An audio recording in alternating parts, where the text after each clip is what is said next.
ndoshta 20.000 deri në 40.000 votuesësh të cilët nuk do të mund të marrin pjesë në votime sepse do të vizitojnë familjarët e tyre në Gjermani, Zvicër, SBA apo kudo nëpër botë. Zoti Miftari, duke ndalur pak tek rezultatet, tani çfarë do mund prodhojnë këtë zgjedhje, sepse frika e madhe është që pas këtyre zgjedhjeve mund të jemi sërish në një situatë. Mund të jemi ndoshta në një situatë, dyshoj që të jemi në një situatë se besoj elektorat, sepse po flasim për një periudhë kohore prej afërsisht 10 muajsh dhe për 10 muaj nëse marrim faktin që në Kosovë ka ndodhur shumë sistemi gjëra, prej faktit që kemi pasur afera korruptive që e lidhin vetëvendosjen, do të thotë afera korruptive masive me energji, me rezervat shtetit, me keqpërdorime. Fatkeqësisht vetëm në 4 vitet e fundit Kosova ka blerë energji elektrike afërsisht 1 miliard euro, që është një shumë jashtëzakonisht e madhe, do të thotë për qytetarët e Republikës së Kosovës. Duhet por faktin që qytetarët e Kosovës së paku kosovarët e kanë sistemi, janë alergjik ndaj arrogancës, janë alergjik ndaj sistemi pa pjekurisë apo në statat e caktuara kur nuk jenë në gjendje që nëse qytetarët e Kosovës kanë votuar do të thotë për një parti politike se vetëvendosje me 48 deputet, me 42% nuk kanë qenë në gjendje që këtë ta materializojnë me një qeveri, do të thotë nuk është se qytetarët e njëjtë në një mënyrë ta shpërblejnë. Kështu që ka ndodhur shumë rrethana, shumë fenomene në vitin e fundit dhe unë jam i sigurt që kjo mbase do ta ndryshoj sadopak sistemi, strukturën apo sistemi arkitekturën e partive politike në zgjedhjet që do të jenë në dhjetor. Dhe krejt në fund duhet me kuptu që përkundër asaj që vetëvendosja vazhdimisht në mënyrë po shantazhon se do të kemi zgjedhjen në prill, unë jam i sigurt që këto zgjedhje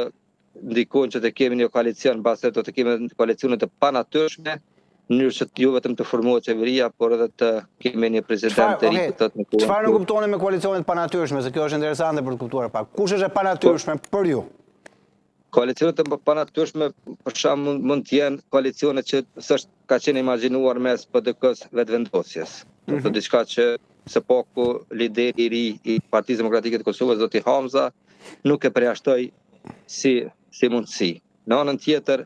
unë besoj që këto manovrat që ka bërë Albin Kurti dhe lëvizja vetëvendosje në vitin e fundin kanë qenë si një lloj parapregaditje për elektoratin e vet, se në fundit do të thotë nëse i njëjti nuk i merr votat e mjaftueshme për të formuar qeverinë ose edhe për të emëruar presidentin, duhet të gjendet një rrugdalje, një zgjidhje me partitë të cilat janë në kuvendin e Republikës së Kosovës. Tash do të thotë nëse do të kemi rritje të partive të opozitës deri tje, ka mundësi do të thotë që të kemi një koalicion nga bloku i partive të cilat kanë pasur edhe në të kaluar. Sidoqoftë, unë jam skeptik dhe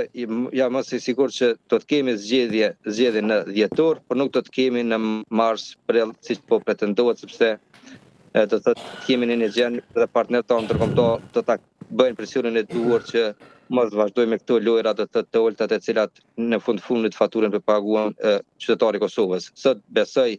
në Tiranë e pam takimin e nivelit të lartë për organizohet në patronatin e kryeministrit Rama me komisionerin e BE-s dhe e pam do të Kosova dhe Bosnia janë dy shembuj më tipik, më të këqij të politikbërjes ku Kosova nëse deri në qershorin e vitit të ardhshëm nuk ratifikon marrëveshjen me Bashkimin Evropian, do të minimalisht 200 deri në 300 milion euro. Dhe unë besoj që do të jetë faturë e rënd për të paguar partitë politike që të cilat me mos një mënyrë të thotë hezitojnë për të bashkëpunuar me partitë e tjera për të formuar institucionet. Zoti Miftari, koalicione parazgjedhore këshin të mundshme, sepse paktën AK nisma besoj se nuk ka shanse të përsëritet me një listë përbashkët. Shinë një koalicion në horizont që mund të jetë përpara zgjedhor? me shumë mundësi po, do të thotë në radhë do ta kemi besoj këtë koalicionin e gjerë që ka qenë edhe në zgjedhjet e fundit ku hyn lëvizja vetëvendosje, partia Guxë dhe pastaj një varg i partive të tjera, do të thotë të vogla, të cilat në një farë mënyrë i bashkangjitur lëvizjes vetëvendosje si partia alternativa e Mimoza Kosarit e të tjerëve. Në anën tjetër, sot Partia Demokratike e Kosovës do ta ketë kryesin ku do të vendoset potencialisht nëse do të ketë koalicion me ndonjë parti tjetër, e patur një deputet të PDK-s që në një farë mënyrë deklaroi se nuk do të ketë koalicione PDK me asnjë parti, por që dyshoj që do t'i tenderojnë deri në fund. Në anën tjetër, së pak në publik flitet se mund të kemi një koalicion mes LDK-s dhe Nismës. Në anën tjetër kemi një parti e cila është lidha për familjen e cila në zgjedhjet e fundit fitoi nëse s'ka bëj afërsisht mbi 20.000 vota, por që nuk i pat sa pak 40.000 vota për të hyrë në kuvend, kështu që mund të ketë parti të majta parti të cilat lidhen me parti me ideologji fetare, të cilat mund të hyjnë me parti të mëdha, kështu që jemi në një fazë të hershme, po besoj që deri në fund të këtij muaji në fillim të vitorit do të jetë më e qartë.